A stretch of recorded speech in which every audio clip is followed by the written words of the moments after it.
जय श्री राम दोस्तों, स्वागत है आपका मेरे चैनल भक्ति की शक्ति में।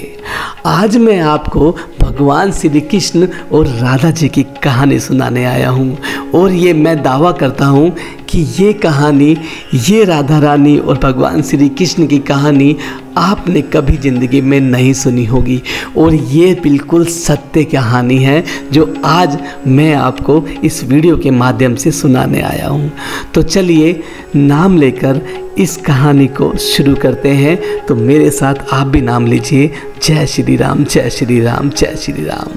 अगर आप भी भगवान श्री कृष्ण के भक्त हैं तो आज की ये वीडियो आपको पूरी देखनी होगी। अगर आपको वीडियो अच्छी लगी तो आप चैनल को सब्सक्राइब जरूर करेंगे और जब भी भगवान श्री कृष्ण का आप नाम लेंगे तो राधे राधे जरूर कहेंगे। इस कहानी में इसी बात को मैं बताऊंगा कि हम लोग भगवान श्री कृष्ण का नाम लेने से पहले राधे राधे क्यों बोलते हैं और राधे राधे बोलते ही भगवान इतने प्रसन्न क्यों हो जाते हैं और भगवान श्री कृष्ण का ये राधे राधे नाम लेने के पीछे क्या रहस्य है। आज इसी कहानी में इसी बात पर चर्चा होगी। श्री राधा श्री कृष्ण के जीवन में अलौकिक प्रेम की मूर्ति बनकर आई। जिस प्रेम को कोई नाप नहीं सका उसकी आधारशिला राधा ने ही रखी थी। राधा जी वृंदावन की अश्वधरी थी। राधा जी अनादि सनातन तथा शाश्वत है। वृंदावन में यमुना पार भांडीर वन में स्वयं ब्रह्मा जी के पुरोहितत्व में श्री कृष्ण राधा विवाह भी संपन्न हुआ था। श्री राधा कृष्ण का संबंध निस्वार्थ प्रेम की अदृश्य बेड़ी से बंधा हुआ है। श्री राधा और श्री कृष्ण के प्रेम की गहराई को दर्शाते कई प्रसंग हमारे धर्म ग्रंथों में दिए गए हैं। उन्हीं के अनुसार राधा श्री कृष्ण की अर्धांगिनी शक्ति थी। मैं साक्षात लक्ष्मी थी जिन्होंने वे साक्षात लक्ष्मी थी जिन्होंने राधा रूप में अवतार लिया। मगर ब्रज में कुछ स्त्रियां राधा जी के चरित्र पर लांछन लगाती थी। उनमें दो प्रधान थी, एक थी वृद्धा और एक थी युवती। दोनों ही परपुरुष की ओर कभी नहीं देखती थी, किंतु देखना ही तो कोई पाप नहीं। पाप तो होता है मन से कभी कभी। तो यह सदाचार का मिथ्या अभिमान साधना में बड़ा भारी विघ्न उत्पन्न करता है। जब तक यह अभिमान चूर नहीं होता तब तक मनुष्य की बुद्धि ठिकाने नहीं आती। इन दोनों को अपने अस्तित्व पर बड़ा अभिमान था। इसी अभिमान में भरकर वे सबको असती मानती थी और ऊपरी बातें देख निंदा करती थी। एक दिन श्री कृष्ण कुछ बीमार हो गए। मंत्र तंत्र, जादू टोना, झाड़ू फूक, जड़ी बूटियां सभी से उपचार किया किंतु किसी से कुछ लाभ नहीं हुआ। यशोदा जी के धैर्य का बांध टूट गया। वे ढाड़ मारकर रोने लगी। उसी समय सहसा एक वैद्य एक हाथ में झोली और डंडा लेकर नंद बाबा के द्वार पर आ गए।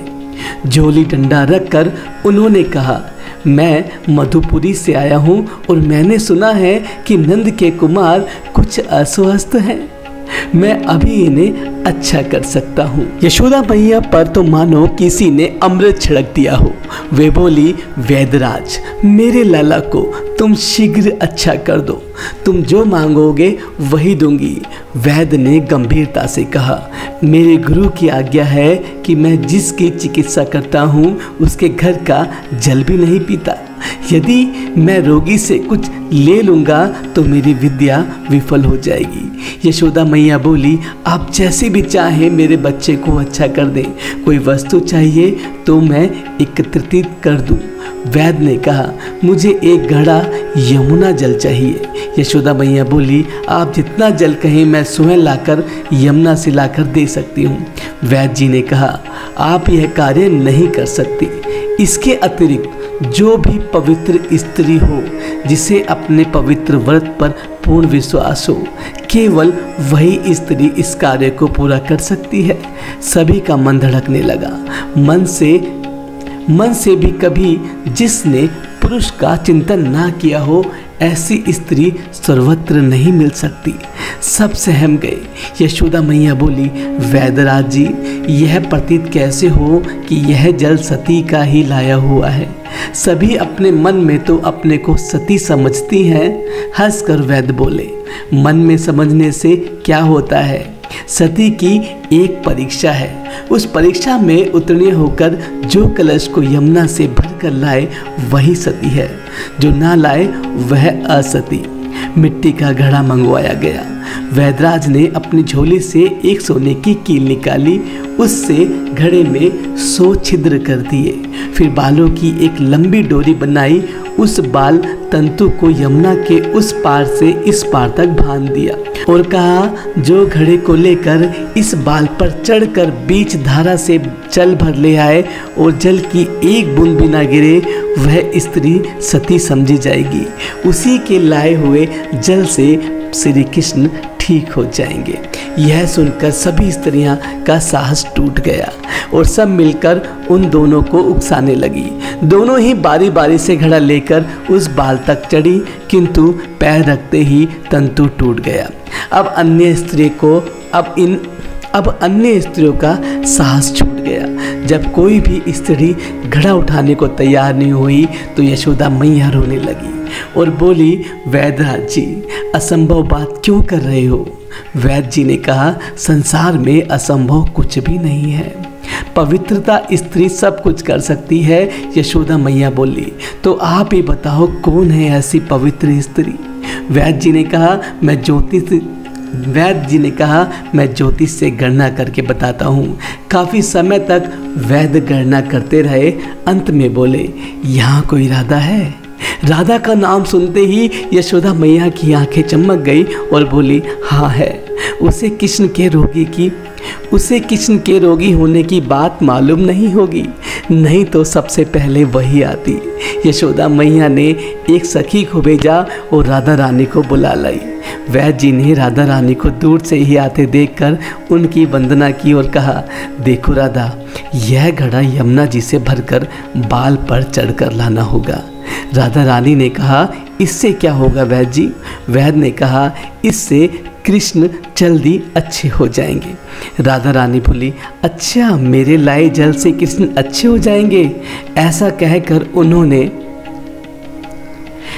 कहकर उन्होंने तुरंत घड़े को उठा लिया। कोलाहल मच गया।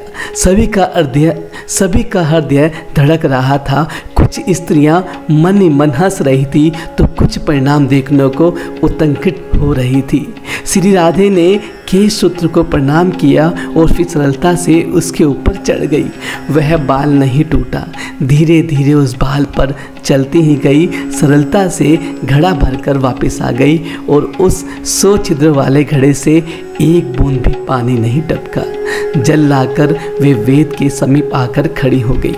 वैद्य जी ने कहा, आप ही कृष्ण के ऊपर 3 चुल्लू जल डाल दें, अभी इनका सारा रोग खत्म हो जाएगा और यह स्वस्थ हो जाएंगे।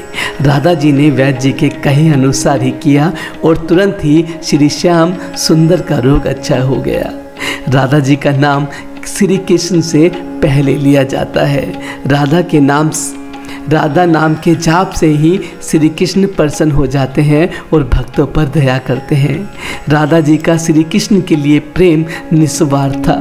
श्री राधा जी भगवान श्री कृष्ण की परम प्रिय है और तथा उनकी अभिन्न मूर्ति भी।